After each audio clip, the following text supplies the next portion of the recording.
Names matter, words matter, but our actions are way more important than our words. After the remains of 215 children were found on the grounds of a former residential school in Kamloops, BC, the Pembina Trails School Division in Winnipeg is taking steps to possibly rename Ryerson Elementary School. Trustees in a unanimous vote have agreed to appoint a committee to review the name. Superintendent Ted Franzen says this review is in response to students and community members bringing forward concerns. We had, I believe, a dozen letters from students in grades 5 and 6 that were put together by a class, so that I think all the grade 5s and 6s considered this in their classrooms, and then delivered a stack of letters to the board, very articulate, well written. I applaud our kids for raising this. I applaud the community for raising it. The school is named after Egerton Ryerson, an educator who was one of the architects of Canada's residential school system.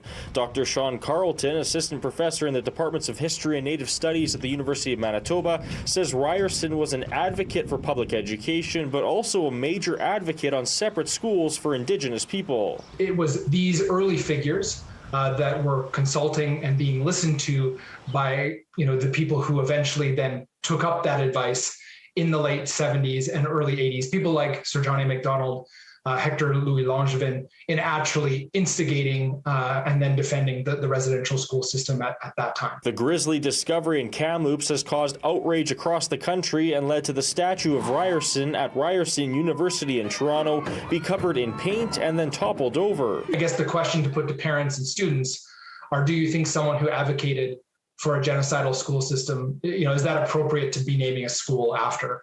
And, ultimately, school boards, students, parents, and teachers will have to make that decision. There have been numerous calls in recent years to rename schools and street names after racist historical figures. Trustees in Winnipeg voted to rename Cecil Rhodes School, a controversial figure connected with apartheid and white supremacy, and numerous concerns have been brought forward about renaming Wolseley Avenue and 2 schools bearing that name. Franzen says he isn't confident the name of the school could be changed anytime soon, since it's almost the end of the school year. As for potential names of the school, I suspect that we will probably focus on the geography of the school, of the area, and we'll see. We'll see what the committee says, what the kids say. In Winnipeg, Alex Karpa, City News.